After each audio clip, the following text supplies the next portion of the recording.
Kama mwanao anaingia darasa la 7 next year, this year yuko darasa la 6, sikiza kwa makini sana. Kwenye somo la hisabati walimu wengi wa darasa la 7 ni wazuri. Karibia shule zote.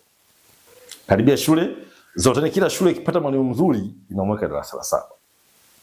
Lakini na kuibia siri mzazi, wale walimu wazuri wa grade 7 hawawezi kumsaidia mtoto ambaye hana msingi mzuri wa somo la hisabati.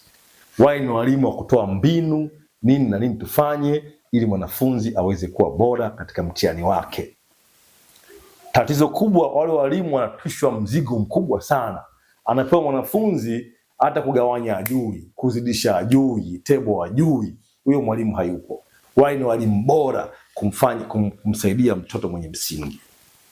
Kwa maana ombi langu kwa nyinyi wazazi na walimu na shule ni moja tu, darasa la 6 tujitahidi. Yaani kama tunashindwa tuache yote, ila amalize darasa la 6 akiwa na msingi, at least kuzidisha, kugawanya, table, hizi hesabu za sehemu hizi, at least haya anazijua hizo. Darasa la 7 mwalimu anapata wakati mwepesi sana kufanya kazi.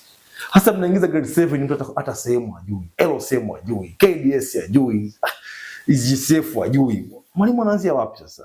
Matokeo yake anaanzia chini na hana muda huo. Hana huo muda. Kumbuka nikwambie huo muda hana. That's why ushauri wangu ni moja.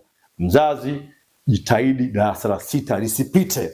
Mwanao anajua kuzidisha, kugawanya, hesabu za sehemu, hesabu za desimali. Hizo akizijua, hizi si nini algebra, asina chanya, akizijua hizo, la 7 na kuhakikishia hakuna mwalimu hata mmoja atakayemwangusha. Walimu la 7 wengi ni wazuri. Uchukue ushauri, share na mwenzako, share na mwingine tena. Ni Michael Maundi. Ciao.